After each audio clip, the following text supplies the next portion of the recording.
और दुनिया दूसरी चीज़ जिन्हें शायद आपने बाहर देखा होगा, बहुत सारा फिजिक्स का एक्टिविटी है और he is Telangana he is teacher in Telangana and बहुत सारा इनके पास लो कॉस्ट मटेरियल पर बना हुआ एक्सपेरिमेंट है जो कि इन्होंने नहीं बनाया, जैसा मैंने को बताया, इन्होंने स्टूडेंट को ट्रेंड किया और स्टूडेंट ने बना के इनको दिया।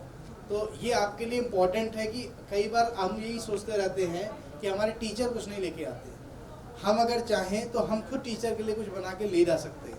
उनका एक्सप्लेनेशन करने का जो मेथड है, मोड है, वो हमारे लिए इम्पॉर्टेंट है। तो कौंडिन्य जी कुछ एक्सपेरिमेंट दिखाएंगे। ऑलमोस्ट इनके पास 40 मिनट है, 40 से 45 मिनट में जितना ही एक्टिविटी आपको दिखाएंगे वो आपके लिए बहुत फ्रूटफुल होने वाला है। Okay, so over to Kaundinya. Good afternoon, everyone. Am I audible? So, my name is Kaundinya and I am from Telangana. I am a physical science teacher.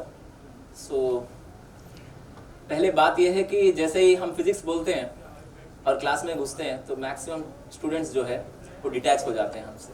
ये तो आपको ज़्यादा मालूम है हमसे ज़्यादा। ये ह्यूमिलिएशन होता है फिजिक्स टीचर का फर्स्ट, क्योंकि जब भी हम नंबर के साथ या कोई मतलब डेरिवेशन के साथ बोर्ड पे लगते हैं तो बहुत सारे स्टूडेंट्स डिस्कनेक्ट होते हैं। तो प्रॉब्लम हमारा भी है, प्रॉब्लम करिकुलम का भी है, चलिए बहुत सारे प्रॉब्लम्स हैं। तो ये सब ओवरकम करके हम ये सोचते हैं कि फिजिक्स को हम स्टूडेंट का फ्रेंडली कैसे बनाएं, क्योंकि ये बहुत बड़ा प्रॉब्लम है कि जब आप क्लास में जाते हैं तो physics is the subject of 30 minutes, we all know that. 30 minute से ज़्यादा आप कनेक्ट नहीं कर पाते हैं स्टूडेंट से, क्योंकि उसका दिमाग इधर उधर चला जाता है। तो इसलिए मैंने ये कोशिश किया कि जब भी क्लास में जाऊंगा तो कुछ ना कुछ लेके जाऊंगा, कोई तो मेरे हाथ में कुछ तो होगा, कुछ भी नहीं तो एक पेपर लेके जाऊंगा, ताकि स्टूडेंट को ऐसा लगे कि आज कुछ सीखेंगे नया। क्योंकि जब तक स्टूडेंट सीखने का कोशिश नहीं करेगा, जब तक खुद अपना फेल होके सक्सेस होने का कोशिश नहीं करेगा, तब तक वो कॉन्सेप्ट को नहीं सीख पाएगा। जैसे हम सब जानते हैं, मैं आपको शुरू करूंगा एक सिंपल एक्सपेरिमेंट से, जिसमें कुछ नहीं लगता है, मतलब आपको कुछ करने की जरूरत ही नहीं है। आप चेयर में बैठे हैं तो चेयर में बैठिए तो एक्सपेरिमेंट हो जाएगा। ये एक्सपेरिमेंट है सेंटर ऑफ ग्रेविटी का। देखिए, अब मैं यहाँ पे ऐसा बैठा, देखिए मेरा हाथ ऐसा है। अगर मुझे उठना है तो कैसा उठना है? देखिए, अगर मुझे उठना है तो मैं क्या ऐसा उठूंगा? उठ पाऊंगा? नहीं उठ पाऊंगा, बिल्कुल। क्यों नहीं उठ पाऊंगा मैं ऐसा? क्योंकि मेरा सेंटर ऑफ ग्रेविटी जो है, मेरा वर्टिकल लाइन में सीधा नीचे जा रहा है, ठीक है। सेंटर ऑफ ग्रेविटी उधर है।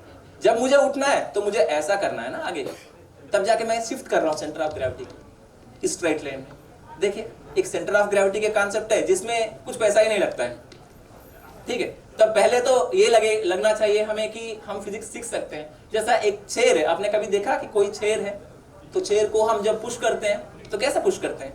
आपने कभी चेयर को, मेरे पास अभी चेयर नहीं है, चलो थोड़ी देर के लिए मान लेते यही चेयर, ठीक है। तो जब हमें चेयर पुश करना है या कोई ऑब्जेक्ट पुश करना है तो हम ऐसा पुश करते हैं, ठीक है, तब जाके वो पुश होता है। क्या आपने कभी देखा कि किसी ऑब्जेक्ट को ऐसा पुश करते हुए? क्यों पुश नहीं कर पाते हैं ऐसा? क्यों वो मूव नहीं होता है? उसका रीजन है ना, क्या रीजन होगा उसमें?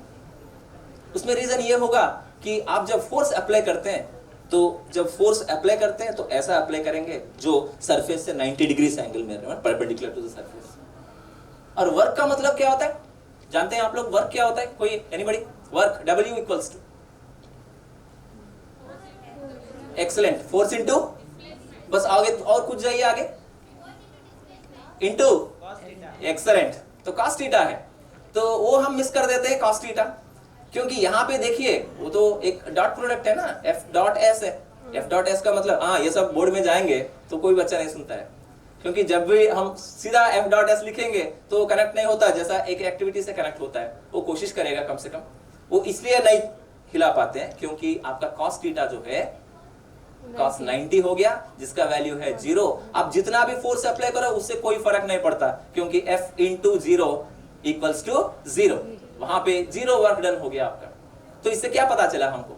जब भी हम फोर्स अप्लाई करते हैं तो सरफेस से 90 से कम, ठीक, तो 0 चलेगा, क्योंकि cos 0 जो है वो 1 है तो मैक्सिमम वैल्यू होगा। इसलिए आप कोई सा भी ऑब्जेक्ट पुश करेंगे तो ऐसा पुश करिए।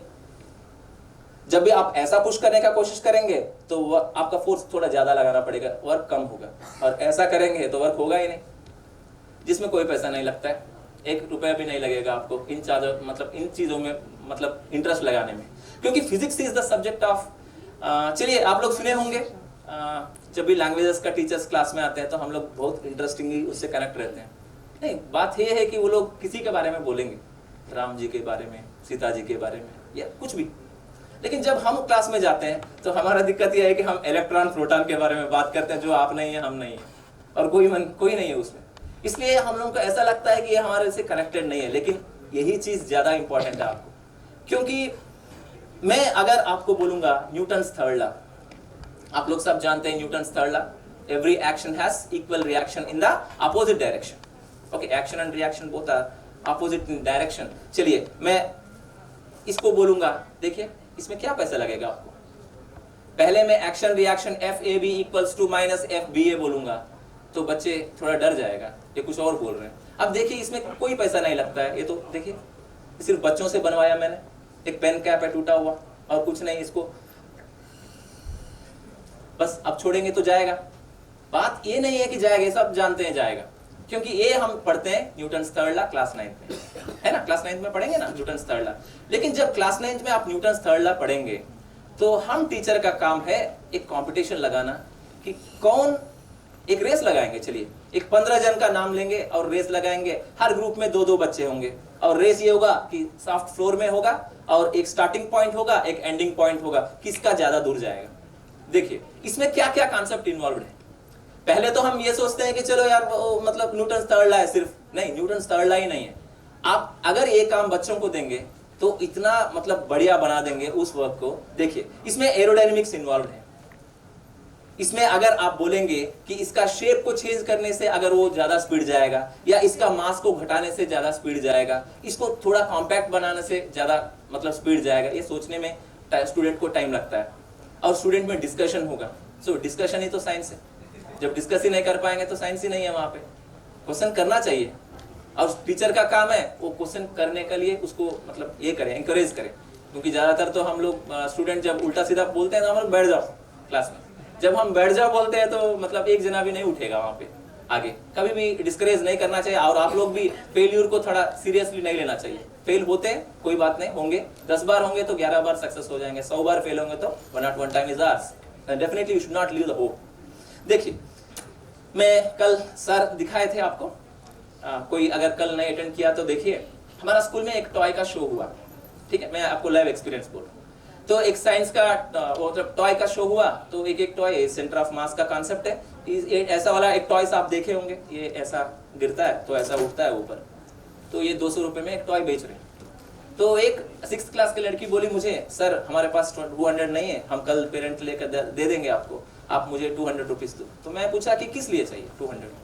तो मैं बोला कि वो बोल रहे कि ऐसा टॉय चाहिए मुझे। मैं बोला कि 2 रुपए नहीं लगता है इसमें, तो किस बात की 200 रुपीज है? वो वाला टॉय किसी ने बनाया, उसमें तुम कुछ सीखने के लिए मिलेगा ही नहीं। वो 6th क्लास की लड़की है, उसको मालूम भी नहीं सेंटर ऑफ मास होता क्या है, क्योंकि सेंटर ऑफ मास तो हम 11वीं में पढ़ाते हैं। देखिए, अब ध्यान से देखिए, इसमें क्या है, फ्यूज्ड बल्ब है। मैं बोला एक ही बात कि जहां पे तुम उसको खड़ा करना चाहते हो वो वहां पे ज्यादा मास चाहिए और बाकी में नहीं। अब देखिए, इसमें उसने थोड़ा आयरन बॉल्स लिया और उसके ऊपर वैक्स डाल दिया, वो फिट कर दिया। अब देखिए टॉय है। अब मैं उस लड़के को 11वीं में लेके गया और उनको बोला कि ये बनाइए ऐसा, अब तुम्हारे पास उतना दिमाग नहीं है, देखिए वो कैसे बनाए। तो ऐसा एनकरेज करेंगे।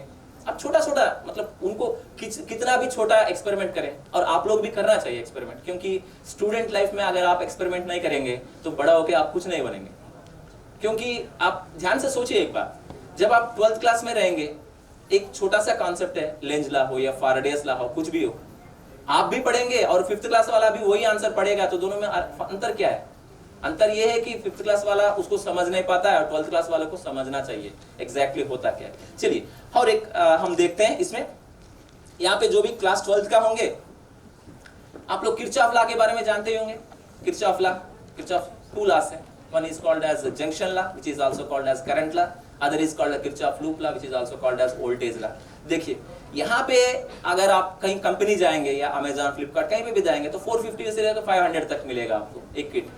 ये 15 रुपए में बना है, मात्र 15 रुपए। इसमें कोई पैसा नहीं लगता, 15 रुपए तो कुछ भी नहीं है, आराम से। देखिए, जितना वोल्टेज हम यहाँ पे देंगे, ये छोटा सा सर्क्यूट है, एक लोड दिया, एलईडी बल्ब, एक ये दिया रेसिस्टर है, ऐसा 3 है यहाँ पे।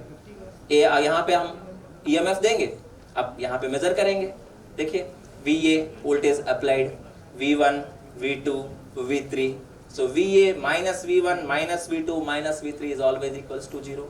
हाँ 0.01 या 0.1 फर्क आता भी है, एरर आता है, कोई फर्क नहीं पड़ता है, उतना तो मल्टीमीटर का एरर होता ही है, कोई प्रॉब्लम नहीं है। लेकिन जब स्टूडेंट ऐसा बनाना सीखेगा तो he will excel like anything. देखिए मैं आपको एक और बोलता हूँ, हमारा केमिस्ट्री टीचर है तो उनके साथ बहुत बार मतलब हमारा बात हुआ, तो वो बोल रहे थे कि मॉलिक्यूल्स का शेप्स और ये सब मतलब बहुत डिफिकल्ट फेस कर।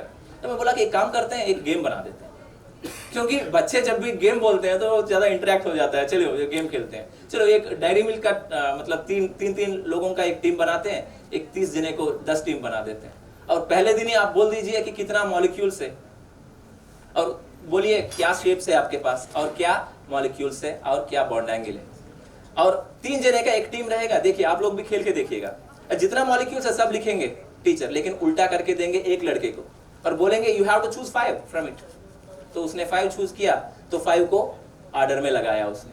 अब दूसरे का काम है, मान लीजिए यहाँ पे एक मॉलिक्यूल है BF3, boron trifluoride, beryllium chloride, ammonia, water, ऐसा मॉलिक्यूल्स है। अब दूसरे का काम है वो मॉलिक्यूल के एग्जैक्ट शेप क्या है। देखिए टीम वर्क कितना बढ़िया है इसमें ये है कि मैं ये नहीं देखूंगा कि सिर्फ मैं पढ़ रहा हूँ, मैं इसमें ये देखूंगा कि मेरा टीम भी पढ़ रहा है, तब जाके हम लोग जीतेंगे। स्टूडेंट एज में तो जीतना बहुत मुश्किल होता है, मतलब बहुत इंपॉर्टेंट मायने देते हैं उसमें। देखिए ये एक गेम बनाया मैथमेटिक्स के लिए, बहुत ही इंटरेस्टिंग है, ये आप खुद बना सकते हैं। लेकिन एक बात तो जरूर है, आप लोग